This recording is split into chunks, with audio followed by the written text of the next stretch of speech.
We've covered a lot today when we've talked about whole person weight loss for the 21st century, but I want to be sure that I give you some right away takeaways.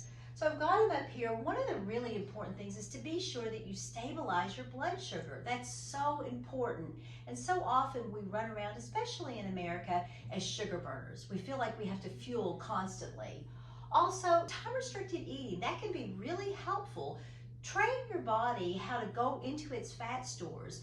Don't feed it constantly so that it never has to dip down and use some of that reserve.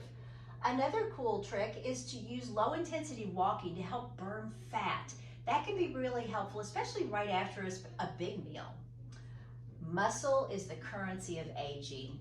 Now, while I did just tell you some aerobic activity is good, especially low intensity to burn fat, you also want to be sure that you are using your muscles, lifting heavy things like kettlebells or weights, or doing weight-bearing exercises to really create some muscle, especially as we age.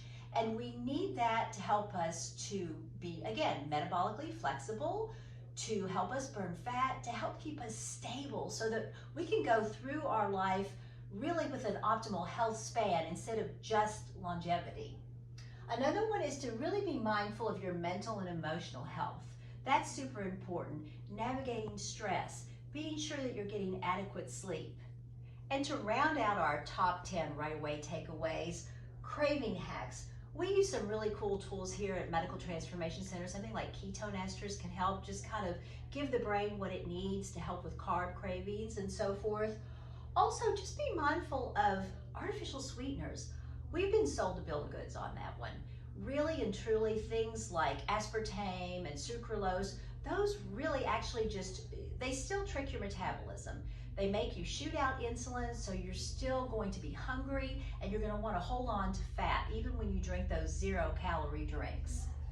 Gluten-free doesn't necessarily equal healthy, especially when you're in the snack aisle. They make all kinds of gluten-free cookies and cakes, and you've seen them all through there, and they'll tout that they're gluten-free, but oftentimes they have a higher glycemic index or really a sugar response load than the regular wheat products. So be mindful of that. Adequate sleep, so important to regulate metabolism and stress. And then finally, hormones. Make sure stress goes in here too with hormones, cortisol, helping you hold on to belly fat if you feel like you're under constant stress, but also menopause and andropause, managing those symptoms, especially as we get older.